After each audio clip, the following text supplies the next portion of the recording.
We'll ask everyone to please be seated. We're about to begin the service for Mr. Michael Howard Sandalow. Just a few brief announcements before we begin. The interment will take place immediately following the service at Waldheim Jewish Cemetery in Forest Park.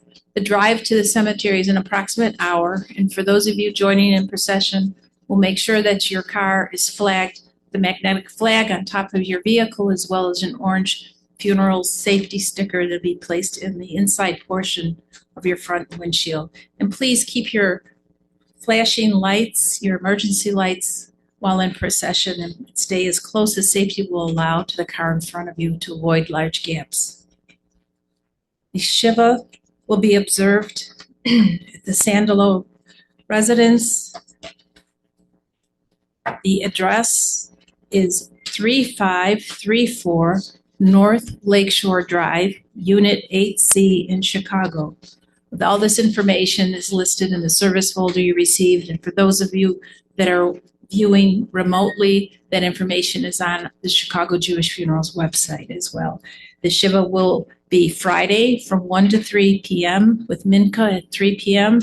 and then Sunday from 3:30 p.m. to 5:30 p.m. with Mincha at 5:30. And just another note, if you are here in the sanctuary, if you have a cell phone, please place it in the silent mode or turn it off completely. That would be appreciated. Following the service, we'll ask the following people to please step forward to help escort Mr. Sandalow's casket from the sanctuary. They are Rachel Sandalow Ash, Danny Blinderman, Nathaniel Sandalow Ash, Ellie Sandalow, Abby Sandalow, Emily Sandalow, and Joel Mason. The service this afternoon will be conducted by Rabbi Jeffrey Weil.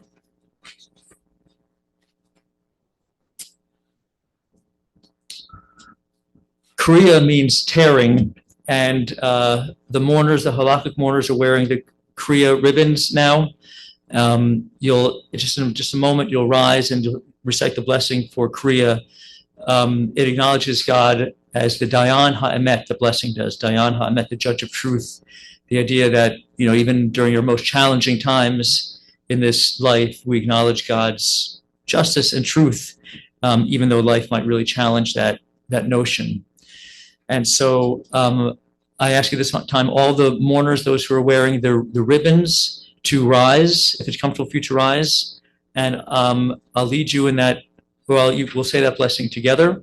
Siblings as well, you know, Michael's siblings, to stand up if it's comfortable for you to do that, and we'll say that blessing together. It begins at Baruch all the way to Melech HaOlam, and then the words Dayan Ha'emet. So, Baruch Atah Adonai, Eloheinu Melech HaOlam, Dayan Ha'emet. We say Amen. You said, blessed are you, eternal our God, sovereign of the universe, the judge of truth. And now I can come help you as well, or you can help each other. Just take the ribbon, just tear a little bit, either vertically or horizontally. Just a little bit is fine.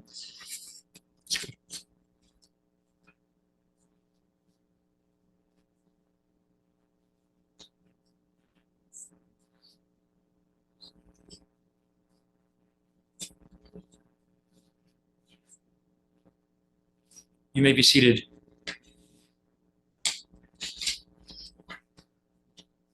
Adonai ma'adam v'teda ehu ben enosh v'techashvehu. Adam lehevel dama damach kitzel over b'boker tzitz v'chalaf le'erev imalel v'yavesh. The words of the psalmist saying, Adonai, eternal God, what are we that you have regard for us? What are we that you would even be mindful of us? We're just a breath. Our days are a passing shadow. We come and go like grass, which in the morning it shoots up and is renewed, and in the evening of our lives, it fades and withers. Such is our lives. But God, you cause all of us to return unto dust, saying, Shuvu b'nei Adam, return, O mortal ones. Would that we were wise, would that we understood whither we go from here. When we die, we carry nothing with us. But God, you say, Shmor tam urei yashar, mark the wholehearted, behold the yashar, the upright. Those are the ones who shall find peace. Friends, we gather today to remember one and pay tribute to one who was Tom Yashar. He was wholehearted and upright. He was decent, and brilliant, and he's a born teacher and a loving man. Michael Sandalow, his memory for blessing.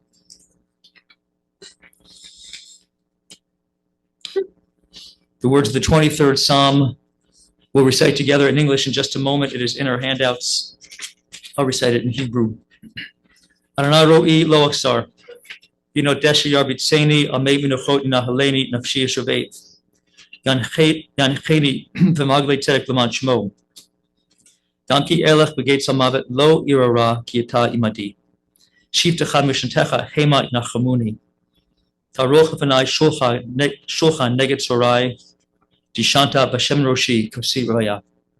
Ach tov v'chesed yutfuni kol yimei chaya. V'shafti b'veit Adonai lo'orach yamim. We read together. The Lord is my shepherd, I shall not want. He maketh me to lie down in green pastures. He leadeth me beside the still waters. He restoreth my soul. He leadeth me in the paths of righteousness for his name's sake. Yea, though I walk valley of the shadow of death, I will fear no evil, for thou art with me. Thy rod and thy staff, they comfort me. Thou preparest a table before me in the presence of mine enemies. Thou anointest my head with oil. My cup runneth over. Surely goodness and mercy shall follow me all the days of my life, and I will dwell in the house of the Lord forever. La Kolzman. For every time, for everything, there is a season. A time for every purpose under heaven. A time to be born, a time to die. A time to plant and a time to uproot that which is planted. A time to tear down, a time to build up. A time to weep, a time to laugh. A time to grieve, a time to dance. A time to throw stones, a time to gather stones together. A time to embrace, a time when we must refrain from those embraces. A time to seek, a time to lose. A time to keep, a time to discard. A time to tear, a time to sow. A time for silence, and a time for speaking. And so this is going to be a time for speaking because many members of Mike's family would like to speak about him. So we pay tribute to Michael Sandalow. He was a regular at the 11 o'clock class that just ended in the social hall. Thursdays at 11. He would stroll in, Mike would, roughly 11:08, button-down shirts, white or red, occasionally blue, and yes, suspenders. And we dedicated today's learning to Mike, his memory. We continued this class. This class continued our exploration of Martin Buber. Buber promoted full presence in our relationships. The most important connections he taught are where the I wholly encounters the you or the thou. Although Buber was not himself observant, he was a fully dedicated Jew, dedicated to our scholarship, dedicated to Torah learning, dedicated as well to Hasidic teaching, dedicated to the fulfillment of the promise of Medinat Yisrael, the state of Israel, to its promise of tzedek, v'shalom, of justice and peace. He lived there and he advocated for that. And so it is fitting that this class on Buber was dedicated to Michael Sandalow, for he too was dedicated to Jewish scholarship. He loved to discuss Torah. He delved into biblical studies, and he too was vocally principled about Israel, the Medina, as he would say when we were talking about it. And he deeply wanted it to fulfill and to abide by its ideals. Moreover, Mike honored the you. He honored others' you, in other words, our you. He didn't display it with a sort of extroverted friendliness. He was friendly, but he was more reserved and gentle in his demeanor. But he was willing to engage with whomever, to debate, to listen. In his original, maybe he learned to debate and listen because he came from such a big family. Some of his siblings are here. Probably a lot of listening and debating. He was the second oldest child of Evelyn and Nathan, brother to Terry, Barbara, Adie, Barry, and Yudi. The family lived on Gladys Avenue on the west side. They're a conservative Jewish household, Zionist household. Mike transferred when he was in high school from Austin to the Chicago Jewish Academy. He told me about this time, actually, 1950s. He told me, I would say very wistfully, that it was a time when all Jews, Orthodox included, were Democrats or socialists. He seemed to really miss that aspect of the nature of our community. When he came to our congregation, actually, he re-encountered people that he knew from both Austin High School and at the academy. After high school, he went on to University of Chicago for undergrad, and then he received a master's in education. And then he embarked on his long teaching career at Lafayette High School in Brooklyn. He taught history and math, especially interested, I believe, in the former history, for he had an encyclopedic knowledge of history. When Sharon would accompany her dad to work, his command of the classroom amazed her. And we here witnessed that as well. A couple of years ago, some of you will remember, on the 70th anniversary of becoming a bar mitzvah, he offered a Devar Torah. There were honors and aliyot and so forth, and he taught. It was in the sanctuary right over there. And I remember sitting there, I was in the pews just watching him and just really impressed by his command of the lectern. You know, he's very comfortable there, sort of had his hands like this, and he was just talking. It was like effortless. It was like that was his element. And it was easy to picture him in front of high school students, educating them. But of course, he was most keenly interested in the education of his children and his grandchildren, his people. On Friday nights with Naomi, his wife for nearly 5 decades, when Sharon would be at the table, or Shalom or Nathan, they're all there, Mike would encourage genuine Shabbos talk, not to inculcate belief, but to encourage questions and responses and questions. That question, response, question, that's the essence of living a meaningful Jewish life. And that in many ways is what he was about. You know, they say that you can take the kid out of Brooklyn, but you can't take Brooklyn out of the kid. In Mike's case, it was Chicago, not Brooklyn, that you couldn't take out of the kid. Yes, he definitely commanded that classroom at Lafayette High School in Brooklyn, but he sure looked forward to those drives in the summer back here to Chicagoland. School's out, and the Sandalows are heading west to the plains. He loved this city, and he insisted on unannounced, sentimental journeys to all the old haunts of his past here in Chicago. Times that he appreciated, times that he remained devoted to the people. Terry and Ina, their memories for blessing. Brenda and Stan, Adie and Lewis, his memory for blessing. Barry and Eileen, Yudi.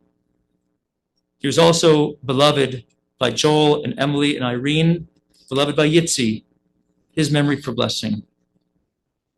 And he was a proud zaide to Rachel and Danny, Nathaniel, Lila, Nava, Kaya, Ellie, Abby, and Henry, and David and Yoel. People will talk in a minute. You might hear about the discussments, a portmanteau of discussion and argument. It's part of family culture, I suppose, but that also is something that we discussed here with Mike, here at Ezra Hub and Emaus Township. Into whatever setting Mike ambled, Saturday night, Dempster Street Starbucks crowd in that setting, which he was very much a part of, or his cadre of friends, his Panera cadre, Paneras, our onegs on Friday nights, kiddishes Saturday mornings, Mike brought on the conversations. Superficial schmoozing, not so much. These were conversations. And I believe the way I knew Mike, he was fueled by these conversations. Disagreements, sure, absolutely. And listening for sure as well, because he did listen. You know, he listened, he would take in what others were offering, absorb it, nod, and say, okay, and then he'd respond with a question, sometimes a challenge or whatever. And he also had the capacity to change opinions. He was open in that way. And that's a rare thing, to be able to change one's opinion, to reconsider. That demands intellectual honesty. We are commanded by our tradition, by Torah, to learn, to teach, to seek truth even unto its innermost parts. And Torah commands us also to guide our children, our grandchildren, onto good paths. Michael Sandalow took these obligations very seriously. They were the foundation of his devotion to you, to all of you, each of you individually, and as a family, as a whole, the cohesion of which this family he so greatly desired. May his concern and his love for you be manifest in your love for each other. And may Mike Sandalow's memory always be for blessings. Zichrono livracha. Amen. I'm honored to call forward first Sharon Sandalow.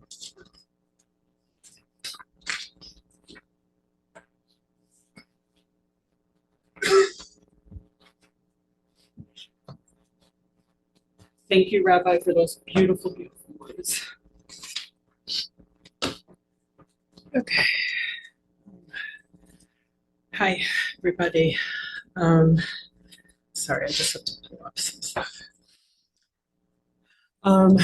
Welcome, everybody. I'd like to thank everyone for being here in person, and for those of you online. It just means the world to us that you're all here.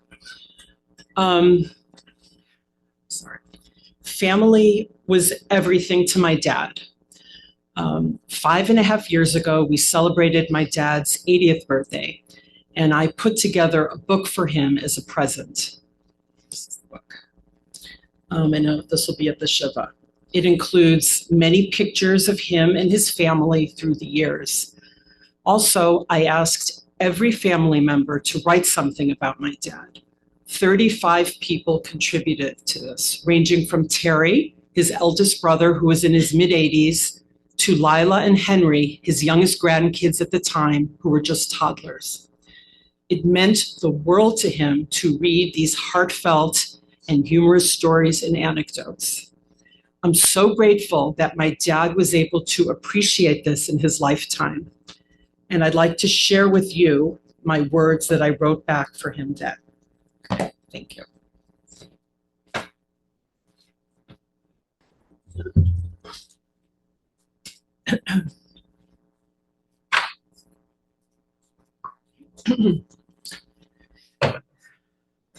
Daddy, how do I begin to tell you about the impact you've had on my life and how much I appreciate all that you've done for me? As a child, you were my hero, the absolute smartest and most fun dad in the world. You knew everything, and I loved learning everything from you. You brought history and politics alive through our endless discussions and by our many wonderful car trips to various historical and political sites. What other second grader learned all the presidents, vice presidents, and kings and queens of England on a road trip to Gettysburg? Though I forgot the vice presidents and the kings and queens, the president list is seared in my memory, and I taught it to Rachel and Nathaniel as well. I also loved living history alongside you. I'll never forget your words when you roused me from my bed on July 20th, 1969, I was only 5 years old, to witness the moon landing. Said, Sharon, remember this historic day to tell your children and grandchildren. Another highlight of my childhood was our many games we played together, including chess, backgammon, Monopoly, and geography. Remember my wooden puzzle of the states? You would close your eyes and I would hand you a state Of course, you could identify each one just by feeling its shape, even the more difficult ones, like distinguishing Colorado from Wyoming. We always laughed when I gave you tiny Rhode Island. Also, remember the cheese game? That was so much fun. You would bite off pieces of American cheese in the shape of a state, and I would have to guess which one. Alas, this odd pastime I also passed on to my children. You always welcomed my endless questions. We discussed everything: religion, does God exist, biblical criticism, politics, US and Israeli, science, evolution, nature versus nurture, and so many other subjects. You and Bubby were my role models for atheism, and you showed me how to appreciate my Jewish identity and culture without a higher spiritual being. You taught me about progressive political movements, and I vividly remember our discussions of the Vietnam War, the Civil Rights Movement, and Nixon and Watergate. I remember campaigning with you for McGovern, as well as your own campaign for state assembly. I was so proud that Bella Abza came to our apartment and supported your bid as a candidate. You always took a very active part in my school life. Each day we would discuss what I learned in school, and you would often help me with my homework. You knew all of my teachers and classmates, and you went to every parent-teacher conference for 12 years. You always taught me to excel, and nothing was ever good enough. If I brought home a 95, you would ask, what did Frey get? Did she get 100? Or how do you think Judith did in school? An excellent college education with graduate school was always stressed. We visited many colleges in my childhood, and we went to David, Mark, and Judith's college graduations. What other 8-year-old visited and played ball at Princeton and University of Chicago? Sports were a big part of my life with you, playing, discussing, and watching. Throughout my childhood, every weekend we'd either play baseball, kick a ball around the park, or just play catch with my mitt. You were also an encyclopedia of sports knowledge, and one of my favorite Shabbos activities was testing your memory of baseball trivia. I'd take out the Bible, the Encyclopedia of Baseball, and turn to any random page and ask you various questions. What was the starting lineup of the Reds in 1967? What were the final AL standings in 1923? Who was the NL MVP in 1952? You knew every answer, and I was amazed at your endless knowledge. We also went to every Cubs, Bulls, and Blackhawks game in New York and Philadelphia. We never had tickets in advance. Part of the fun was scalping tickets from various shady characters. My favorite baseball memory with you, however, was following the Cubs to Pittsburgh and staying in the same hotel with the team. What could be more thrilling to a 9-year-old than riding in an elevator with Mommy, Daddy, Ron Santo, and Jack Brickhouse? Or getting hugs from Billy Williams and Don Kessinger? Or hearing about your grilled cheese with Ernie Banks? Then there's Michiana. Oh, how I loved going there every summer. Each summer before we went on our long drive, we would go to the huge main library in Brooklyn, and I got to pick out dozens of books for my summer reading. Everything about Michiana was magical. Playing endless make-believe games with Bootsy, Andy, Johnny, and Bobby, heated wiffle ball with Barry and Yudi, swimming in the pool with absolutely everyone, watching Days of Our Lives with Bubby while eating my delicious bagel and cream cheese, going out for ice cream with Zaide and my cousins, and playing very competitive games of football on the beach, compiling lists while staring at the 3 horses, day trips to the Museum of Science and Industry, the Field Museum, Kittyland, LaPorte County Fair, and Notre Dame, and just hanging out and schmoozing with my grandparents, aunts, uncles, and many cousins. Through Michiana, I forged deep, supportive, and loving connections with the rest of the Sandalow clan that have lasted to this day. Thank you for these wonderful memories and this cherished gift of family. As an adult, We have continued our discussions of many issues, including politics, religion, and feminism. Occasionally, I've been brought to tears. Remember the discussment involving the wall in Israel? But more often, these talks have been challenging, thought-provoking, and thoroughly enjoyable. I have always looked forward to your visits to Boston. And I love to buy your weekly supply of farmer's cheese and Diet Coke. We have continued our Michiana tradition and now include Rachel, Nathaniel, Shalom, Emily, Lila, Nathan, Irene, Ellie, Abby, and Henry. And of course, Nava and Kaya now. I look forward to next year in Michiana. You have been an incredible grandfather to Rachel and Nathaniel and a loving presence throughout their lives. Thank you for this gift to my children. Thank you also for always supporting me. No matter what has happened in my life, you have always been there for me. I know I can count on you for anything.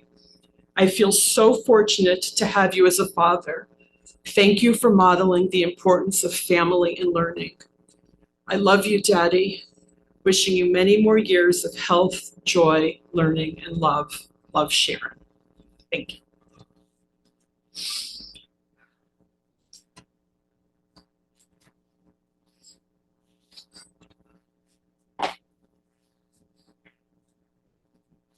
Thank you so much, Sharon. Shalom, Sandalow.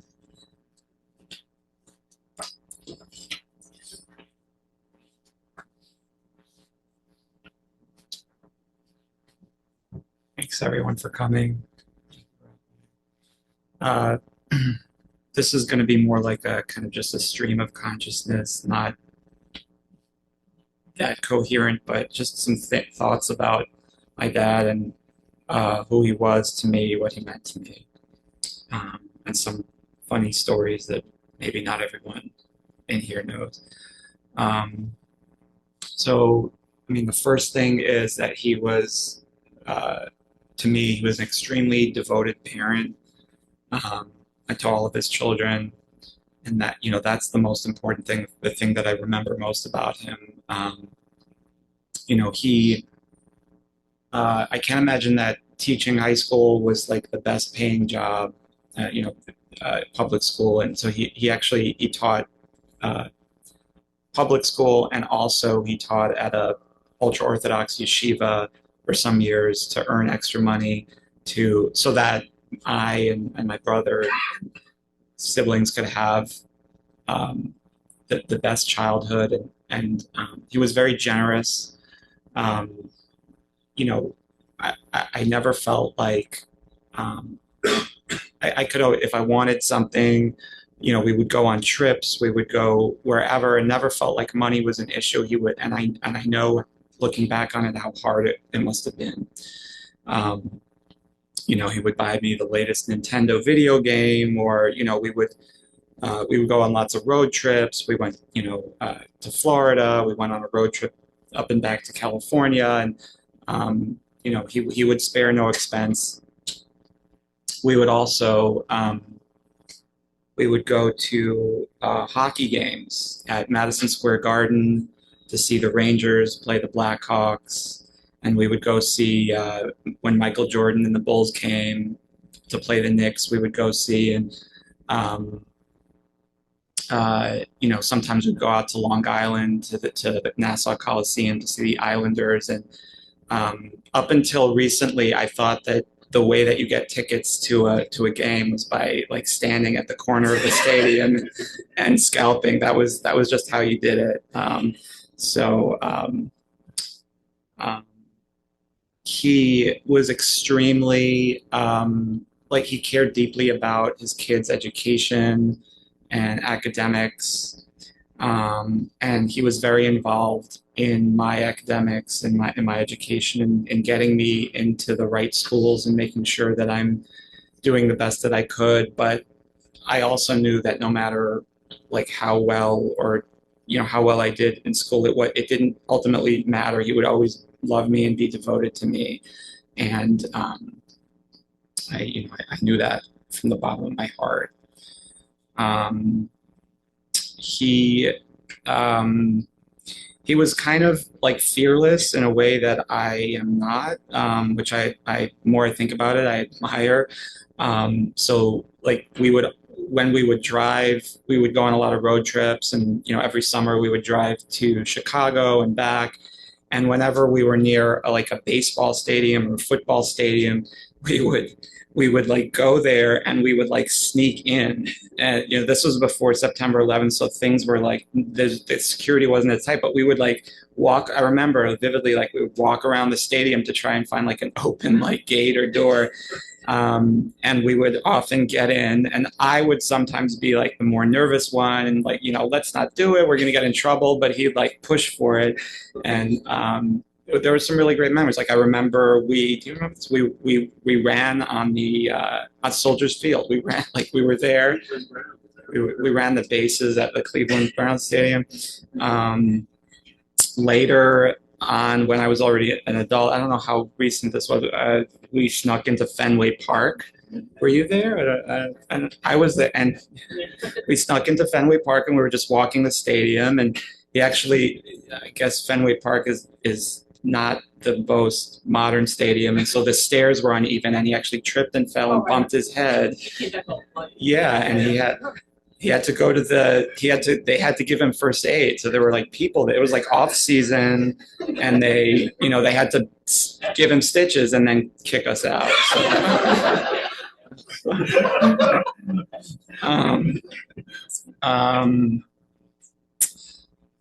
He loved Michiana, and going to the beach there. And he would never miss a day of going to the beach, no matter like whether it was sunny or what the weather was. So and sometimes I would worry about him.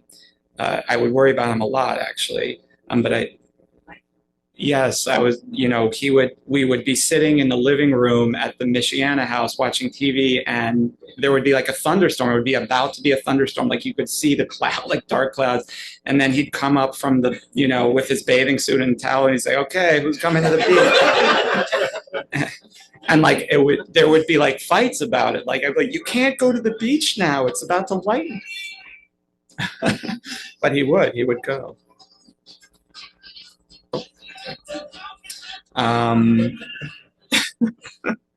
So, later in life, I guess, like when I had kids, he would, and as his health was starting to decline and things were, it was more and more difficult for him to get out, he would still always, if he had any energy, he would call me up and say, let's go to the park, let's take the kids to the park, let's go play baseball. And I wish I took him up on that offer more. We did it a lot, but not, he was the one that was pushing us. And occasionally we would go, like myself and the kids would go to a museum, maybe the Museum of Science and Industry, which is way down, or the Field Museum. And he would, complain to me that why didn't you invite me and, take me, I could have gone. And I would say, no, you're not feeling well. You would have to walk around, it wouldn't be a good, but he would push himself, and he, so he loved life. He loved living it. And he loved everything about it. And I think he really was like fearless and, just really devoted to his family. And I'm going to try to emulate his wonderful example of, as a parent and just as a human being. So, thank you. Thank you so much, Shalom. Nathan Sandalow. Thank you.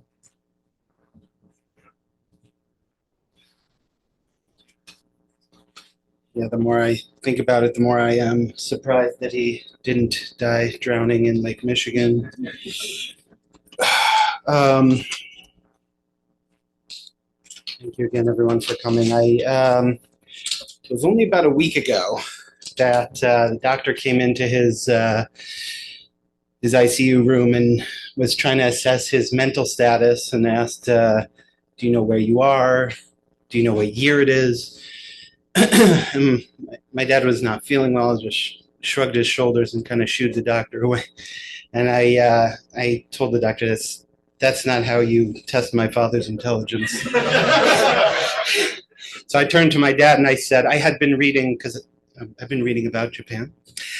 So I turned to my dad and I said, which president sent Commodore Perry to Japan to force the Meiji Restoration? And he said, well, that was 1853, so it must have been, you guys know, right? Millard Fillmore. Actually, he sent him in 1852. He landed in 1853. I think we can give him a pass. That's okay. So just to, he was brilliant. He was a teacher all his life, not just to his students, but as you can tell, to everyone. He loved the Socratic method. So I'm going to do a little bit. He did a little bit of this at the bar mitzvah where he used the Socratic method.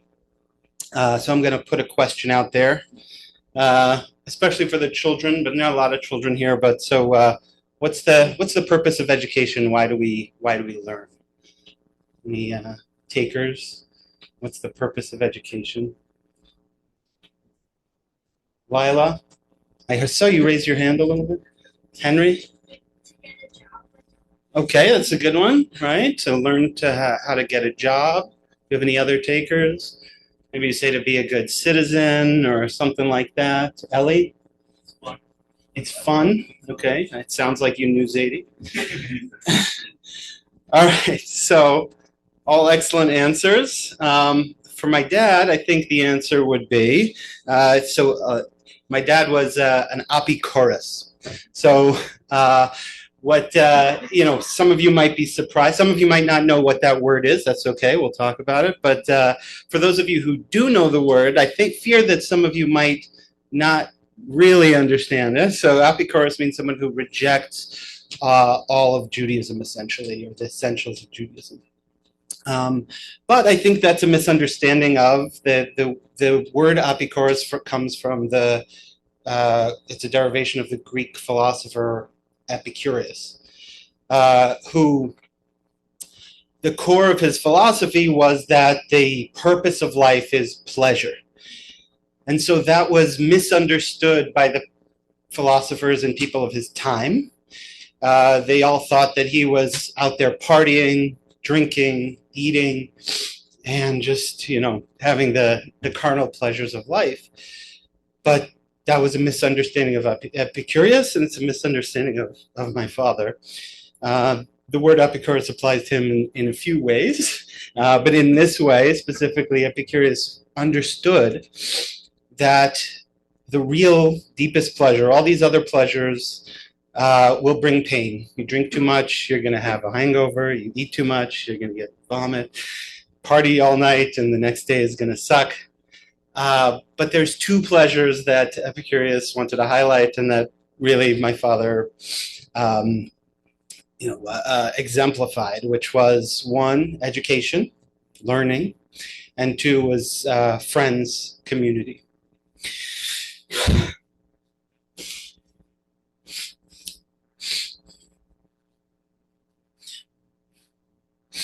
And so I hope to be the kind of Epicurus that he was.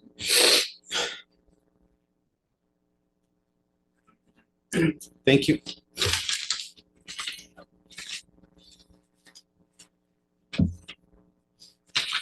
Thank you, Nathan.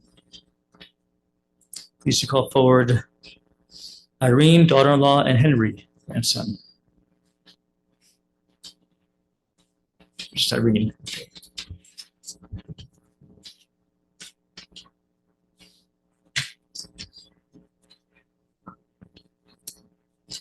So I married into Michael Sandalow's family.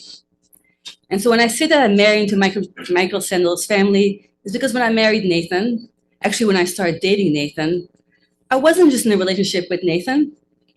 I was warmly welcomed into this larger Sandalow family that was held strongly together by Michael. I've known him for 30 years now, since I was a high school student, going to his house in Brooklyn to do homework with Nathan. When Nathan and I were only been dating about a year, I was 19, And I came to Chicago from New York for a big family event. I believe it was Chloe Krupp's baby naming. And there was an attempt at a large family photo. And Michael made sure to say, Irene, you should be in the picture. And there I was in this gigantic Sandalow family photo. He made me feel part of the family right away. Not just me, my sister, my mom, and anybody who was part of my immediate family. I could always count on Michael to drive me places. Michael drove me to my naturalization ceremony 20 years ago. When I needed to learn how to drive in my 30s, he took me practice driving for weeks. And when Ellie and Ivy wanted to play hockey, and the only way to do it was to join the Shomer Shabbos team at the stadium in Skokie, he would drive all the way from Skokie to Lakeview, pick up Ellie and Ivy, take them to the stadium, cheer them on as they practiced, then drive them back to Lakeview. And that was weekly, and that was for years. I loved watching him be a zaide to Ellie and Ivy and Henry. If the weather was somewhat decent, slightly above freezing, he insisted that the boys go outside and play by the lake. And he played with them until very recently.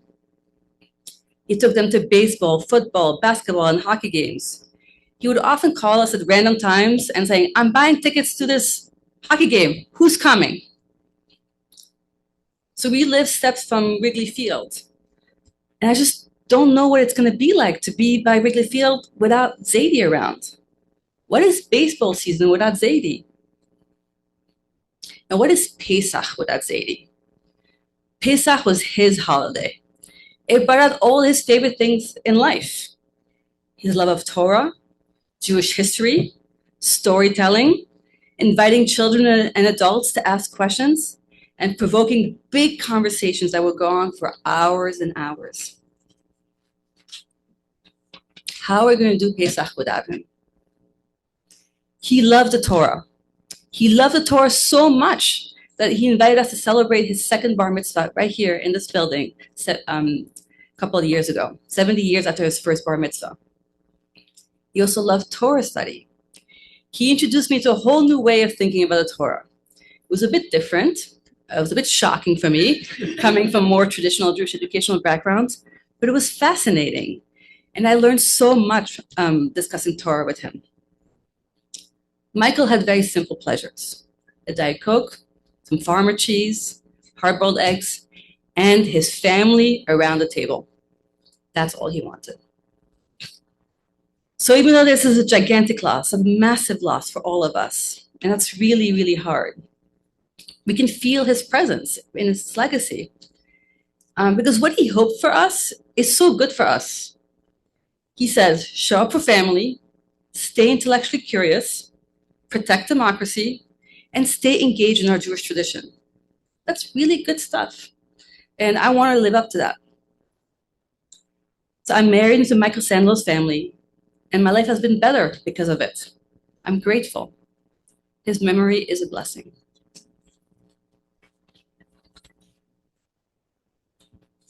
Mary, there's beautiful, great lessons from zaide. Thank you so much. Pleasure to call forward now Rachel Sandalow Ash, granddaughter.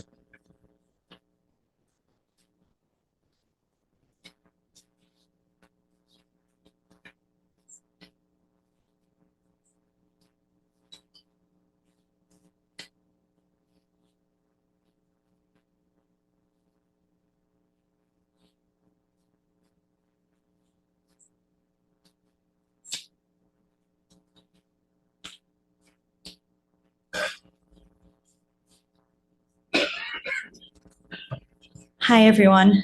My name is Rachel. I am Sharon's daughter, Shalom, Emily, Nathan, and Irene's niece, and Michael's granddaughter. It's hard to know where to begin in talking about my wonderful zaide. So I'm going to talk about his favorite Jewish holiday and mine, Pesach. Every year since I was a little girl, I looked forward to going to my zaide's Pesach Zeders, first in Brooklyn in what I called the zaide house, and then after he retired in his true homeland, Chicago. For anyone here who is not familiar, Pesach is the Jewish holiday of liberation. Each year, we gather to tell the story of how the Jewish people were slaves in Egypt and how we were freed from bondage. The Mishnah teaches us, B'chol dor v'dor chayav adam lirot et atzmo ke'ilu hu yatsa mimitzrayim. In every generation, it is our duty to see ourselves as though we had ourselves escaped from slavery, to retell the Passover story, to teach our children, and to recommit to the fight for justice and liberation everywhere. Now, there were a few key features of Zaide's family seders. First, in line with Zaide's slightly nocturnal schedule, they started late. Think 9 p.m., 9:30 p.m. As a little girl, Seder was the one time each year when I was allowed to stay up long past my bedtime. So that was definitely exciting. Second, at Zaide's Seders, there were traditions that you could count on. Each year, Zaide hid the afikomen between his back and the chair cushion. And every year, he acted surprised and delighted when the youngest grandchild figured out his top secret hiding spot. Third, and most importantly, while Zaide was committed to doing the traditional Seder in its entirety, he also conducted the Seder more or less like an intergenerational seminar, where he encouraged everyone to ask questions, to share their own interpretations of the text, and to discuss and debate with one another. I am so sad that Zaide will not be at our family's Seder this year. So in his memory, I would like to talk about the Midrash of the 4 children. The Pesach Haggadah teaches us about 4 kinds of children: Chacham, the wise child; Rasha, the contrary child; Tam, the simple child; and She'eno Yodea Lishol, the child who does not know how to ask. Each of these children has different strengths, and Zaide embodied the strengths of all 4 children. Chacham, the wise child, asks, Ma ha'edot v'achukim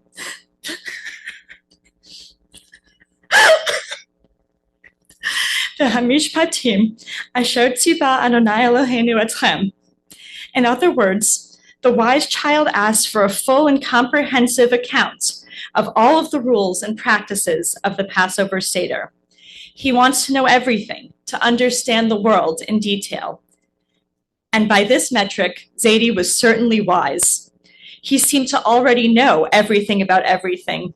As my mom said, he can name all the British monarchs or the US vice presidents in order.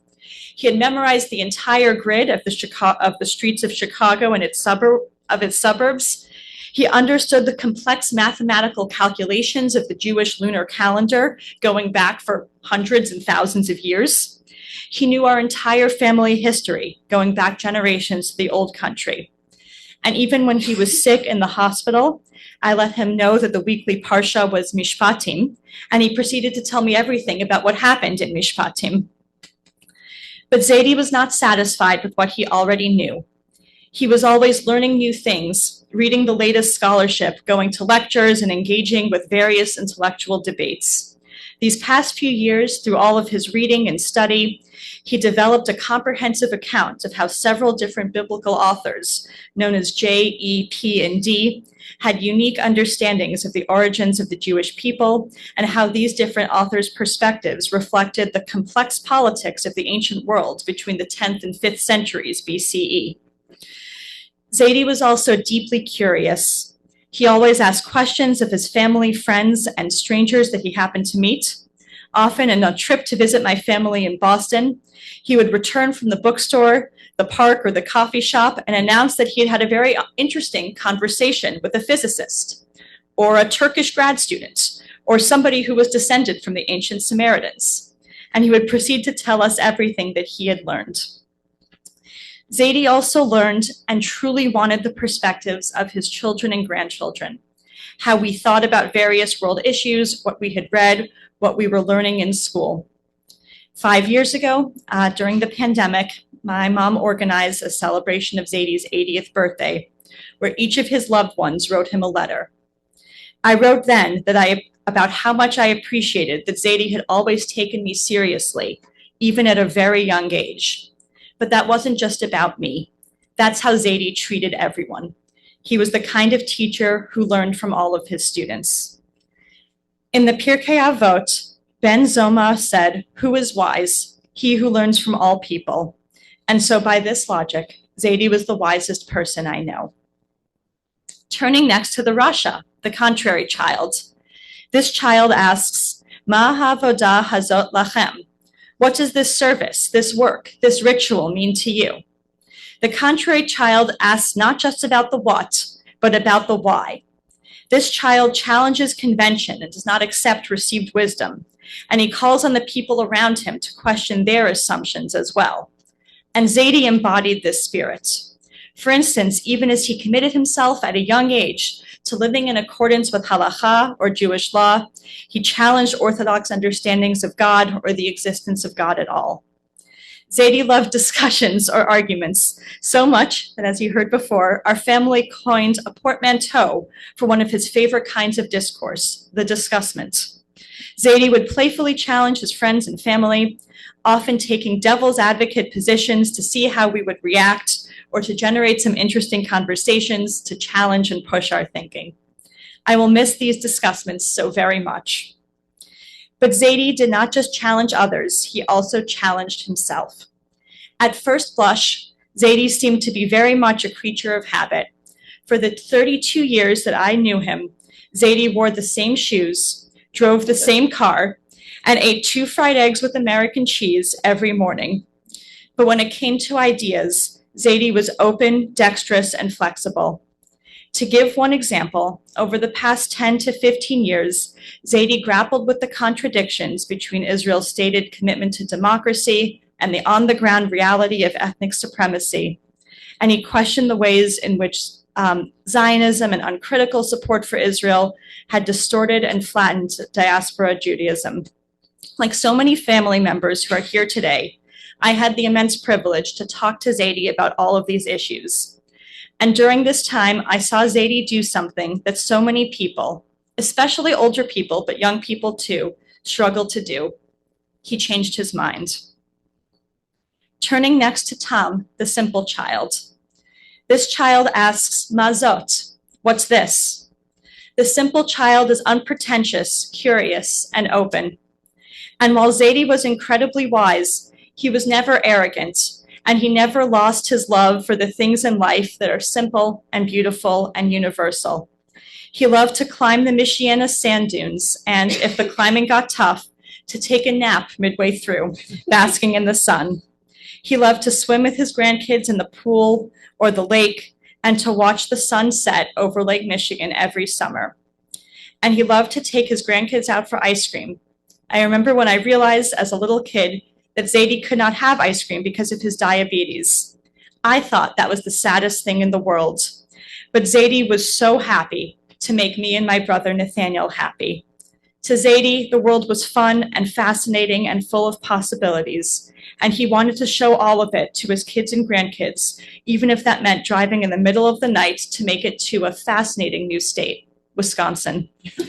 I hope that I will always be able to see this big, complicated, fascinating, and beautiful world that we live in through Zaidi's eyes. Finally, turning to She'eno Yodea Lishol, the child who does not know how to ask. We know that words are not the only way to express love. And as Zaidi would say, he was a man from the 1950s. So sometimes he expressed his love not through words, but through actions. Put simply, Zaidi showed up. To give one example, when I was in college, I helped organize a 3-day conference. Zaidi flew in from Chicago, and he did not just stop by for a bit to tell me that he was proud of me. I'm actually not sure if he said that explicitly at all. Instead, he showed his love and his pride by fully participating for all 3 days, going to panels and workshops from early in the morning to late in the evening. He was the only grandparent of a student organizer who came to the conference at all. Zaidi showed me how much he cared by fully immersing himself in my world. And after the conference was over, we were able to discuss it for years. So this brings me to the 5th character in the Pesach story of the 4 children, the parent, or for me, the grandparent. This is the person who teaches, mentors, and guides all 4 children, really all kinds of children, no matter their ages, personalities, strengths, or limitations. And zaide embodied this character most of all. Of course, zaide was a teacher by profession, and on a couple of occasions, I got to sit on his high school math and history classes. But he was also a teacher and mentor to all of us, his kids and grandkids. As Nathaniel and I grew up at every age, zaide met us where we were at, asked thoughtful questions, and challenged us to learn and grow.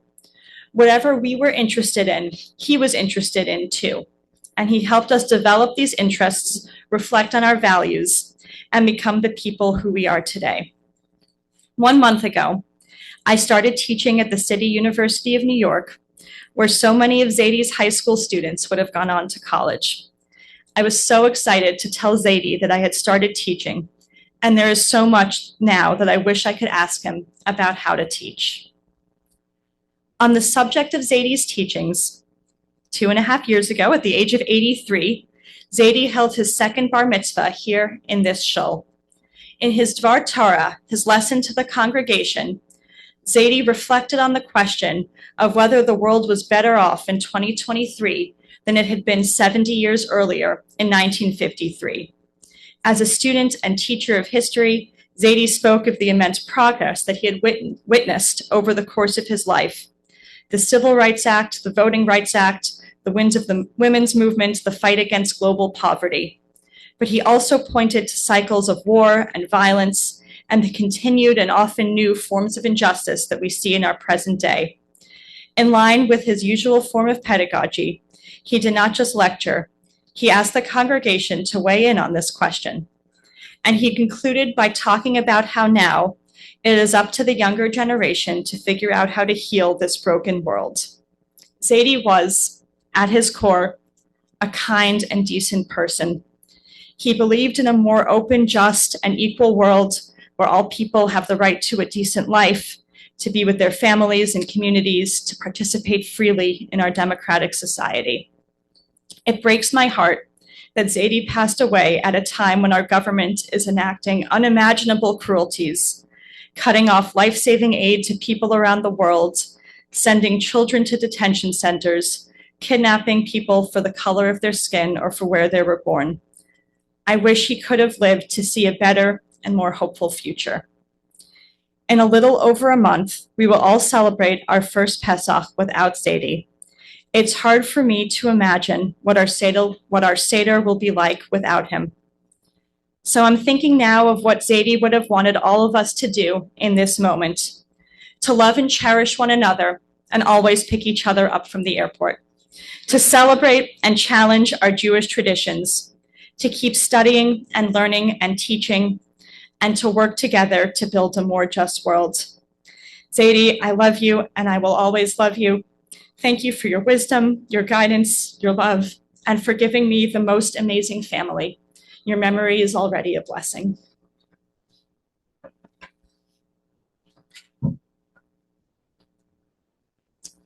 Thank you. Amen to all that, Rachel. Thank you so much. Nathaniel Sandalow Ash, grandson.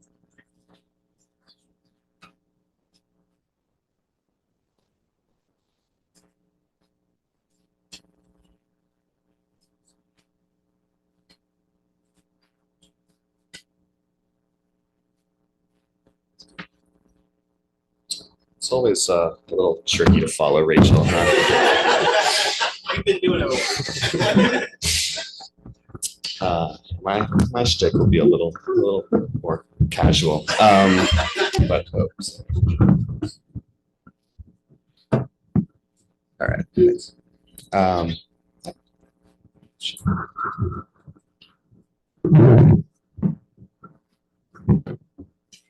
Thank you. As a kid, I loved games and sports, so naturally, every time I saw zaide, we would play tennis or baseball or football or cards or chess for my entire life. And when we played chess, I would ask for takebacks, maybe 7 or 8 times a game, and he would always graciously grant them. But sometimes zaide was the one to make a blunder. I wouldn't notice that until he coughed a couple times. And then I'd swoop in for a perfect fork or a pin, and Zaide he'd pound his fist on the table and say, shit, he's got my needle.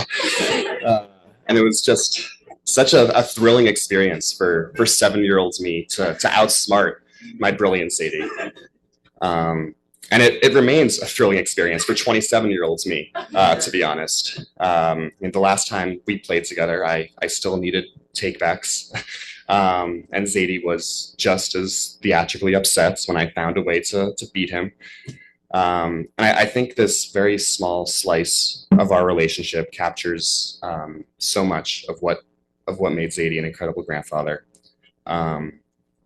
He cared so deeply about engaging with me and encouraging me and making every moment we had together fun and memorable. I'll always love you, Zaide, and I'm so thankful to have nearly 3 decades of memories with you.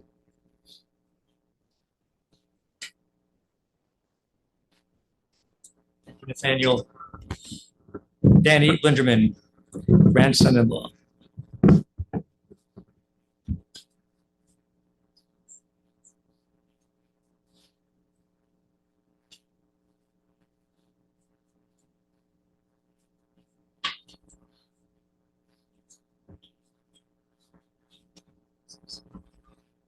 Hello, everybody.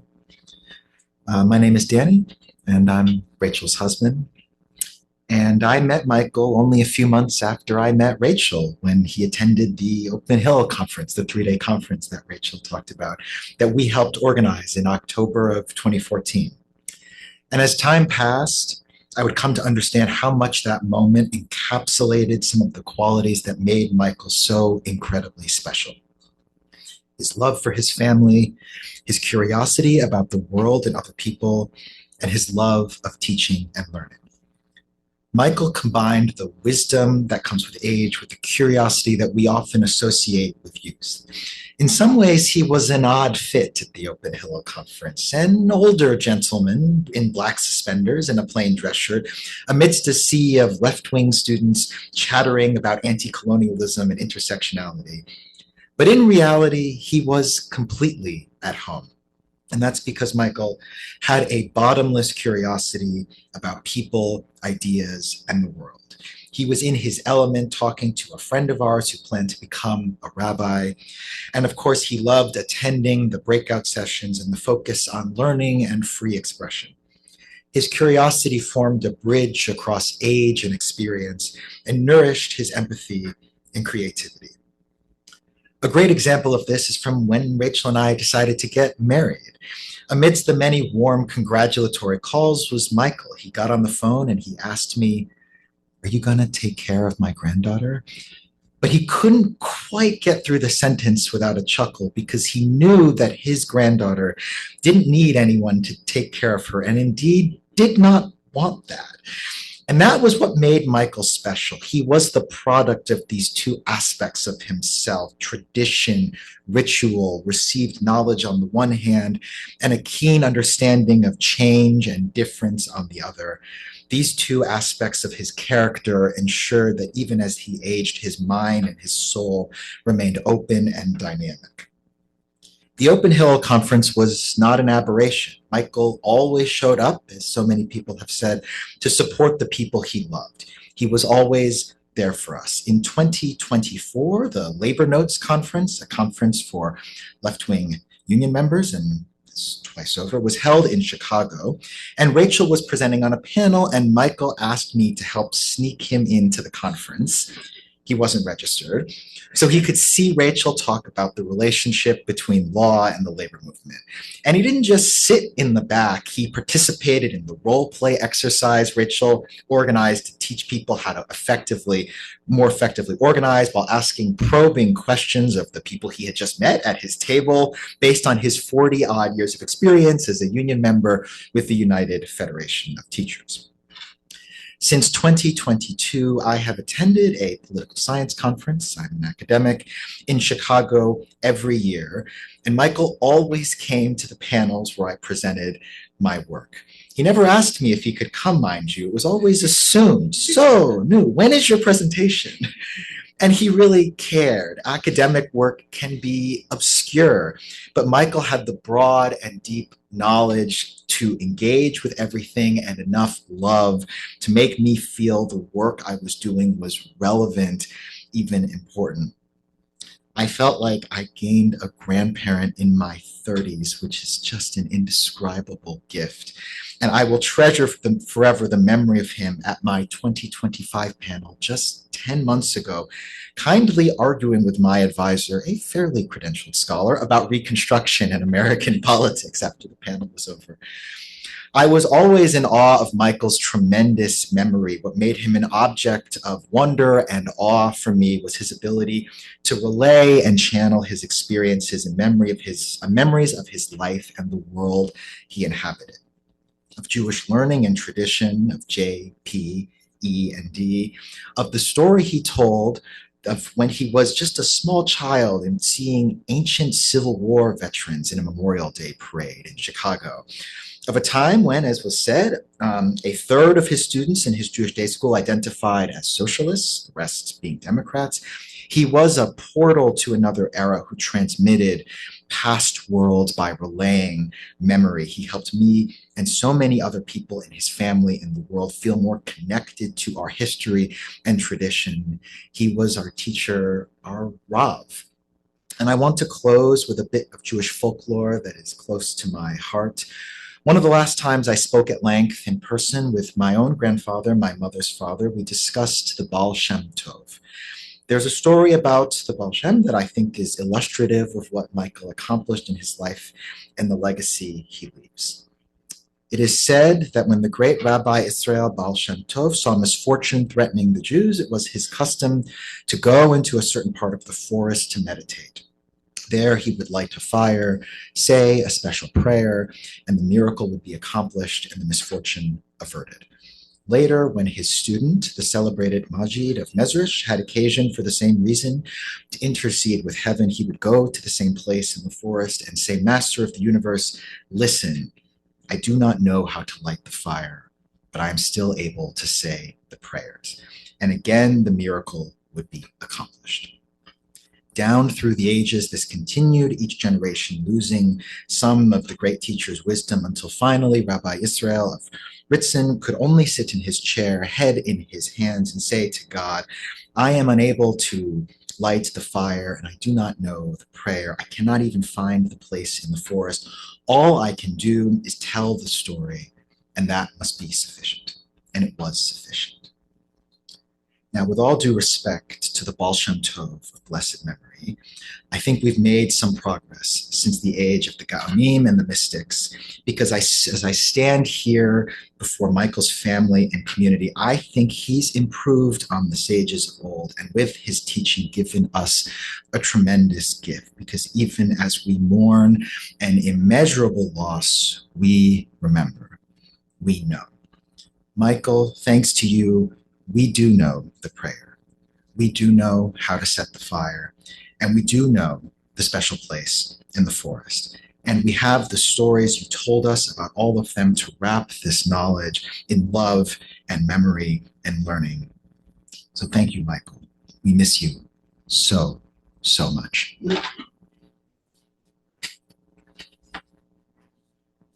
Thank you, Danny. Grandson Ellie.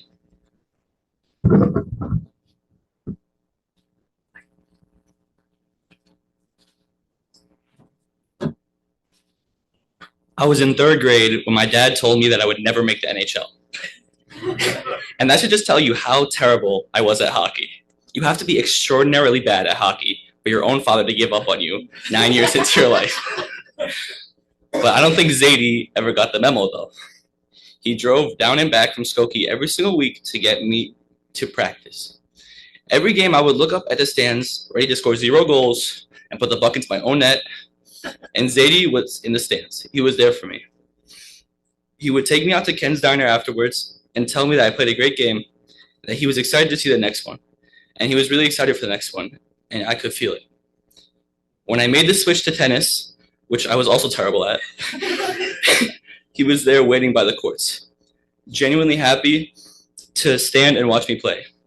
All my friends got to know him that way. He was Ellie's grandfather, the old guy, at every practice and every game. He taught me how to drive, picking me up from school every day and trusting me to get his blue CRV home every day. Even when I almost killed him taking a left turn, he came back. We talked for hours in the car about what I was learning in US history or math. Zaide didn't say I love you very much, and he was never a big hugger, but I don't think he was hiding how much he loved me very well. He exuded love. He showed up every single time. He was special. He was always there. That's why I think this hurts so much, because he was so present. There were just so many milestones and moments he was there for, and now he won't be. He won't smile at me from the stands, and he will come pick me up from school. It's one thing to say you love someone. It's another to make all the effort in the world so we can be with them. That is true love, and I urge all of us to be as loving as Zaide was, as supportive and as present as she always been.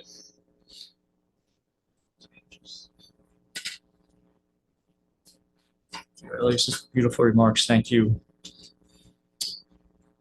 And grandson AB.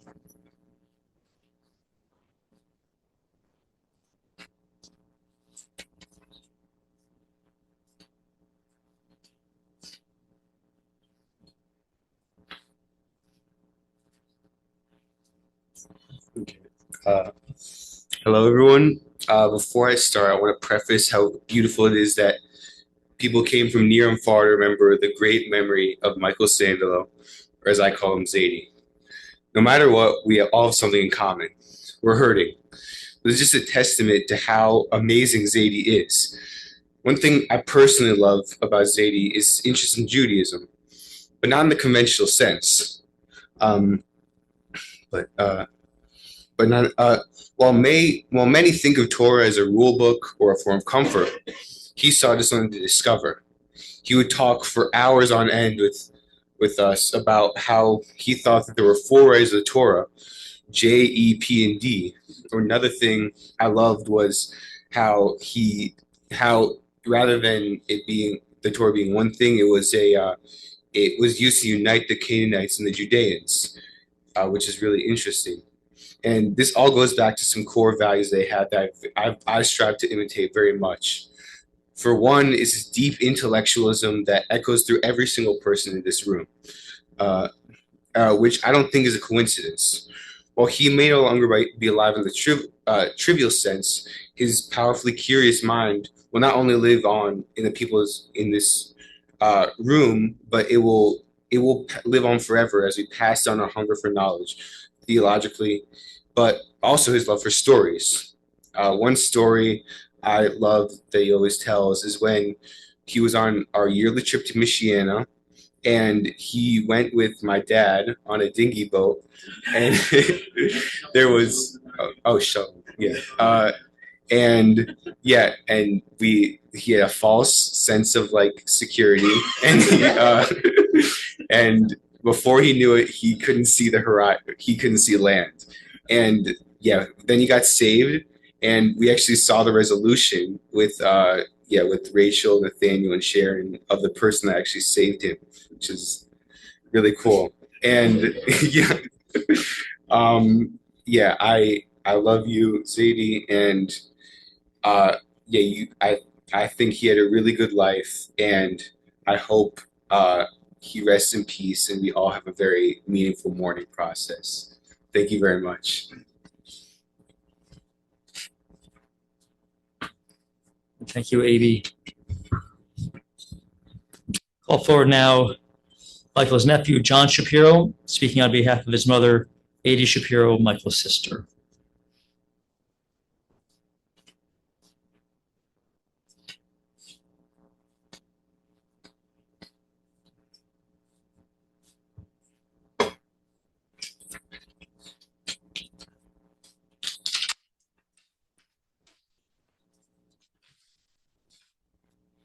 My brother Mickey. Most of you know him as Mike, but to the Sandalow family, he was Mickey. Mickey was the second son of the 6 Sandalow kids. He is preceded in death by our beloved oldest brother, Terry. As we all know, the loss of a loved one is heartbreaking, but losing a sibling is different. They are your history and they share your earliest memories. If you're lucky, your brother or sister has been part of your life longer than anybody else. My brother Mickey was unique. He cared nothing for material possessions. He never cared about fancy cars or the kind of clothes that he wore. But what he did care about most, besides, of course, his wonderful family, was learning. He always had a book in his hand. He spent his entire life seeking knowledge and teaching others. His knowledge of history was beyond compared, and he was brilliant, and everybody knew it. When we were little girls, my sister Barbara and I would play a game with him. We would open up an encyclopedia volume and ask him anything. He never failed us if the question was about history or geography. After he retired, he always took classes and spent time with discussion groups until just a few months ago. He was so determined and so strong emotionally that he walked 4 blocks home from the synagogue on Rosh Hashanah, even though his heart was failing badly. He refused to get in the car as we followed him home that evening. Just 3 weeks ago, he drove over an hour each way to be a part of a celebration for our brother-in-law Stan's 86th birthday. He was the kindest person, and when I use the term, he wouldn't hurt a fly, I mean just that. I remember when we were kids, when there was a bug in the house, I would beg him to kill it, and he would refuse, but did every possible maneuver to get it outside. This was my sweet, gentle brother who was kind, caring, and the greatest Cubs fan of all times. My heart is broken that I will have to say goodbye.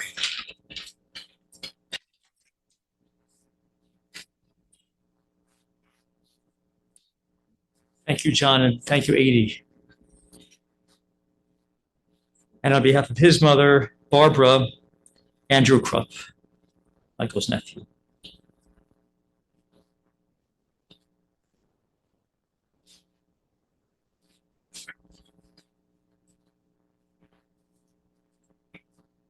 I'll be reading something from my mother and then speaking for myself. From my mother, every time we were with Mickey, it became a lesson. His first lesson, which took place in the backyard of the Union Pier House, was 1952 to prepare me and Edie for the Republican National Convention. Mickey let us know that Eisenhower, an Illinois native son, could not beat Eisenhower.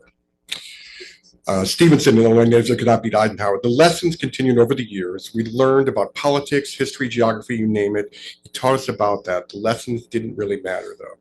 The best part was that Mickey made everything, even boring topics to me like astronomy, interesting. I was just happy to spend time with my big brother.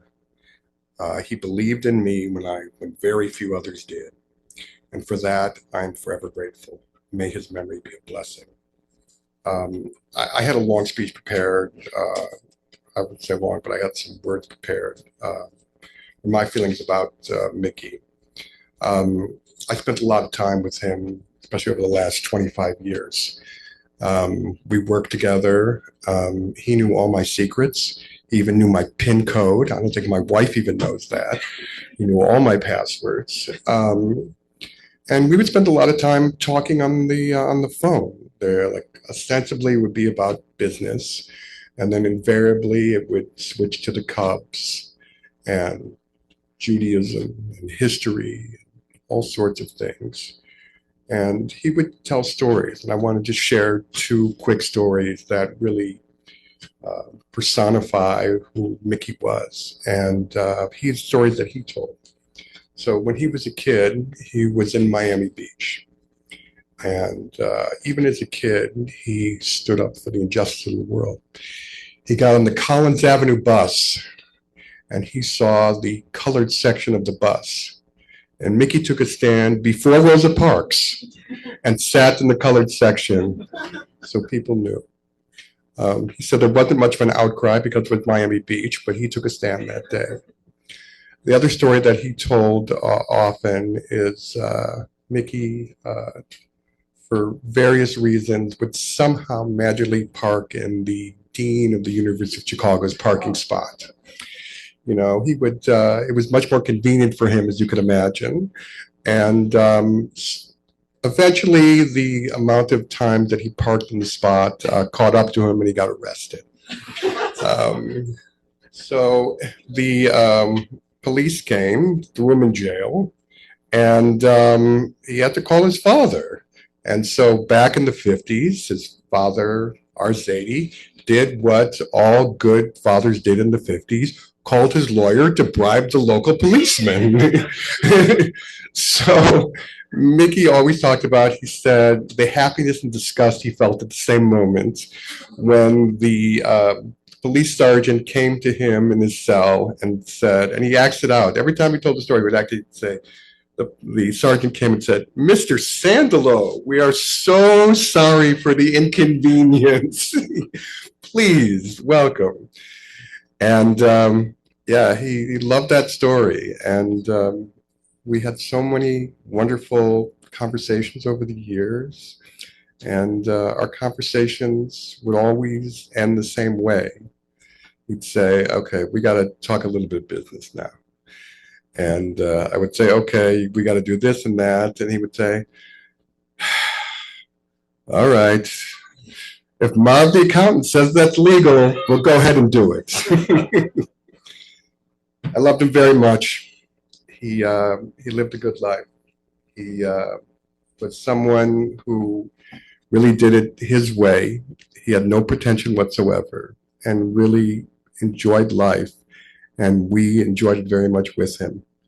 When I think of him, it's always going to be the same thing. I'm always going to picture him not in a business way, not just coming out of the porch in Michiana, saying, "The beach, let's go, the beach." And it'll always be there in my memory. Love you, Mickey. I'm glad you were part of my life.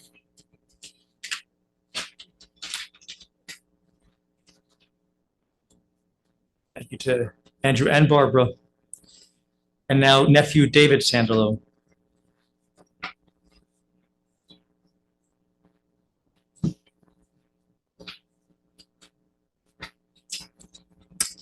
And my brother Mark. Get two. I love spending time with Uncle Mickey. And by the way, I've never heard him called Michael and Mike as much as I have in this ceremony. Now it's a part of the family history. I don't know how he became Mickey to us, and to our sister Judith, who was always Uncle Mickey, and never Michael or Mike. So I'm going to learn this after the service. Michael came later. Okay. Well, for me, a defining feature of Uncle Mickey was the fact that he knew all of the winning and losing presidential and vice presidential candidates in American history. I loved American history as a kid, and I would always look forward to him, particularly in Michiana, talking about American history and his encyclopedic knowledge. And 2 or 3 years ago, I mentioned this memory to him. I said, "I remember this, it was so much fun, it was amazing how much you knew." And so he proceeded to explain to me the dynamics of some obscure 19th century election. I think, I'm not sure, but it was something like how William King was a stronger vice presidential candidate than William Graham in the election of 1852, helping Franklin Pierce become president. And as others have talked about, his knowledge was encyclopedic on other topics, the Chicago Cubs, politics, and Jewish history in particular. If there were a Jeopardy game in which the categories were U.S. history, baseball, Chicago politics, and all things Jewish, he would have wiped Ken Jennings off the floor. Discussions of religion were also a mainstay of our relationship. I was thinking about this a lot in the last day. I've never known anybody who was more thoughtful about religion than Uncle Mickey. I've spent a lot of my life around universities. I've known lots of thoughtful people. But it was just remarkable, the level of his knowledge and his thoughtfulness. He was, never orthodox about his thinking about the topic.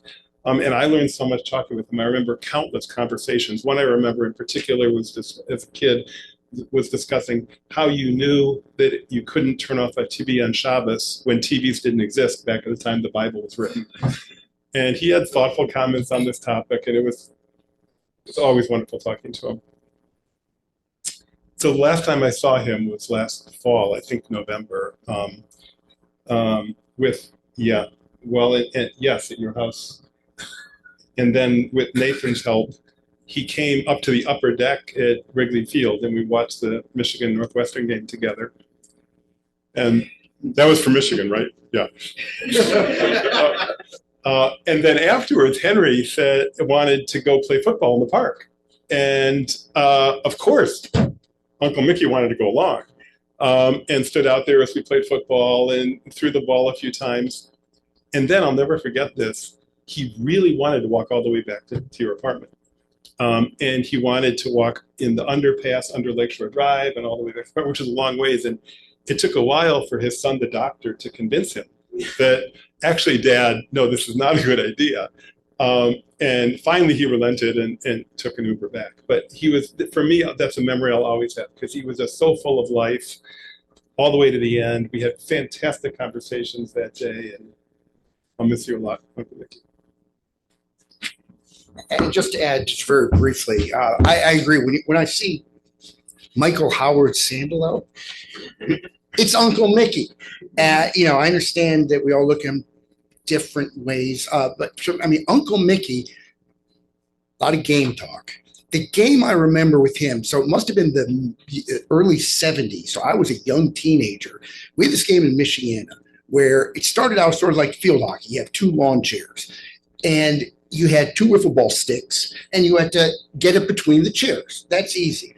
But okay, a couple of distinguishing things. First of all, being Bubby's Michiana house, the ball could be any ball, a tennis ball, a half-field basketball. That was the beauty of it. There was no out of bounds. So it didn't matter where it went. If it went in the pool, doesn't matter. There's no out of bounds.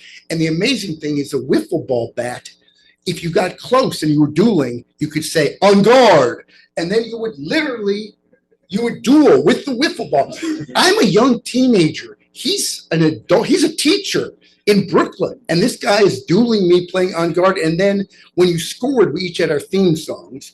I don't remember mine, but his, this is how I could date it to the early 70s. His was every time he scored, it was a very low scoring game. Bad, bad, Leroy Brown. And here's Mickey like running around with his bat. That's Uncle Mickey to me. And look, I know it's particularly hard for, Nathan and Sholem and Sharon, Naomi, and your stories are fantastic. I can certainly say, speaking for the Krupps, the Shapiros, and the Sandalows, and their other names here, it's really hard. It's hard because, and I know we all feel this, this gathering doesn't make sense without Mickey being here. And when we sit around at Shiva and when we do all that, where is Mickey? And, the stories you've shared, thank you. Those are wonderful because that's, that makes us feel like he's here. And I'm grateful for that.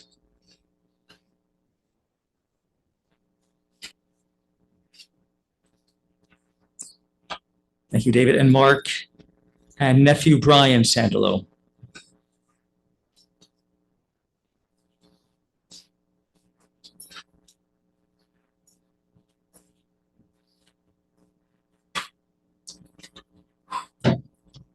Wow, how do I follow all of that? I mean, seriously, been hearing speeches one after another just about how influential Uncle Mickey was. You can call him Mike or Michael. I'll still call him Uncle Mickey, but just how influential he was on all of us. And I'm just thinking how influential he was on my little cluster of the Sandalows, my father Barry, mother Eileen, and my brother Scott, who could not be here today. Of course, he's in Brooklyn. I'll get to him in a little bit, but Uncle Mickey taught my father baseball, of course, took him to his first game at Wrigley Field. And that love of baseball bled into our family too. My dad, me, and Scott, we went to so many Cubs games together and a few Sox games for you, Yiddy, but mostly Cubs. And it was something that kept us together. It was something that we will always have binding us. So many great memories. And that started from Uncle Mickey. Uncle Mickey was the one who instilled that love of baseball and other sports into my father. And my mother, she saw it really early when she met Mickey. The first time, I believe, or at least the first time in Michiana, on August 20th, 1978, a Sunday. They come to, after some weekend, to visit Bubby and Zaide, and they see Mickey there yelling and screaming at the TV, watching the Cubs, just, I think, as Dave Rader had doubled in Larry Bittner and Manny Trio to give the Cubs a 2-1 win over the Reds on August 20th, 1978. And Mickey, I'm sorry, I had to look that up on Baseball Reference. I don't quite remember things that happened 7 years before my birth, but I'm sure you would. I'm sure you remembered that game to the last day, and just Mickey yelling and screaming. And from what I understand, he was holding an orange playground ball. Yeah, which we all remember. We all remember the playground ball. I don't think he was wearing a shirt, right? No, he probably just come from the beach and he had a towel over his shoulder, which, by the way, is something I do too. And I that somehow got to me through him. But baseball was a huge part, I know, of his life, and it's a huge part of my family's life too. Also, just love of Chicago. Loved his hometown. I know he's been in Brooklyn. He was in Brooklyn for a long time, but he was a Chicago guy through and through. I know that he taught my father how to get around the city, and then my father then taught me how to get around the city. If you know anything about Chicago's grid, you know that the biggest east-west streets are divisible by 8, correct? Lawrence, I think, is 4,000. Irving Park is 32. 40. Lawrence is 48. That's right. I should know that. I live right there. Lawrence is 48. Thanks, Dad. Lawrence is 48. Irving is 4,000. Belmont is 32. Correct? Yeah. Right. Yes, but they're not. Right. Yes. So that's something that we all got from Mickey, is how to get around this city, more than just saying Lake East. It's a little bit easier than that. And just to go back to that explorer's love that he had, knowing that we weren't the only people in the family who tried to get into sports stadiums all the time. And some of my earliest memories are that. And now I'm learning a lot about myself today from hearing so much about Mickey, because there's so much influence that he's had on us. And it's more, though, than just baseball. For everyone in my generation, why don't you just close your eyes for a second, think about Michiana, all right? Or maybe a generation past. How long does it take till Mickey pops into your head? He's there immediately. He was such a huge part of our youths. He was the ringleader. And, as everyone said, it didn't matter what the weather was. We were going to the beach. Didn't matter how sloppy the beach was when we got there. We were playing football on the beach. And he took it seriously too. It wasn't just, we're just going to throw the ball around. He would divide us into teams, and games got heated, and he loved it. And in fact, Mark, I still remember in like 1995, you went out of bounds before you caught a touchdown pass. I remember I saw your... No way. Yeah, absolutely. There was no review there. There was no challenge system, but your foot was out of bounds. You left a big mark in the sand, but that was the kind of thing Mickey loved. And I think we still played with that orange ball. And I think by then had some tar on it. Pretty sure it had like some tar on it because somebody threw it, but we kept that ball, man. But Michiana just, taking us to the beach, swimming in the pool, the sunsets, just so many wonderful memories for so many of us. But he was the ringleader, as I said, and there's more to it than that. Obviously, the political influence. Not going to get too political here, but just the way that Mickey looked at life, as I'd like to think is the way I looked at the world of politics, and just about compassion and understanding the other people, and that everyone deserves a fair shake. And that's an incredibly important thing. And that's something that in a lot of ways, he was a spiritual leader of our family and just a wise man. And I didn't really go to him as much for counsel for a lot of reasons because I went my own path. But I know that he was always there if I had asked. And I know that he was there for my brother. As some of you know, most of you, my brother is a totally different kind of guy. He can walk into a room and he will own it. But in May of 2014, he took a major step in his life. Chicago kid through and through, took a job with a soccer team in New York.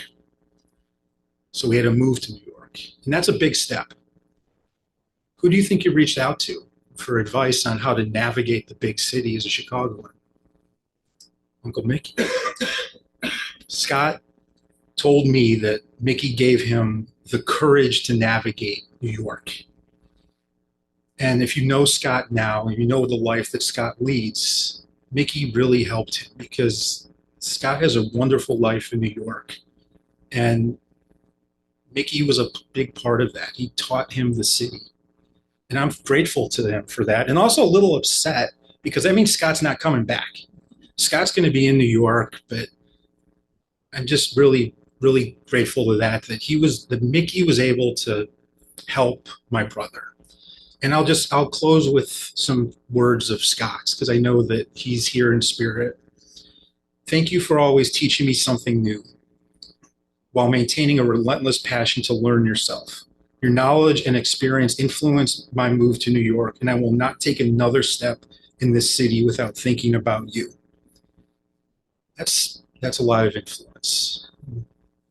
Mickey, wherever you are right now, you know that you left a huge mark on all of us.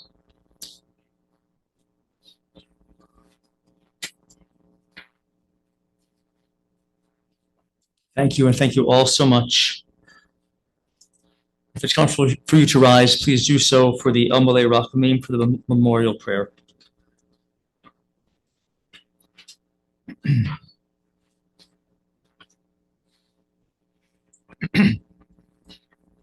alma rachamim, shochein bamromim, amatzei menucha nechana tachat kanfei hashchina. Im kiroshim v'tohorim, kezohar rakiyam asirim, et nishmat Mordechai Tzvi ben Nasan B'chava, shalach l'olamo. Bal harachamim yasirehu b'seter k'nafav l'olamim, v'yitzvor b'tzor ha'chaim et nishmato. Adonai chunachalato, v'yanuach b'shalom, al-mishkavo, v'nomar. Amen. Compassionate God, eternal spirit of the universe, grant perfect rest in your sheltering presence with the holy and the pure who shine like the light of the heavens. To Michael Sandalow, Mickey, who has entered eternity. O God of mercy, let him find refuge in your eternal presence and within the shadow of your wings. Let his soul be bound up in the bond of everlasting life. God is his inheritance. May he rest in peace. And we say, Amen.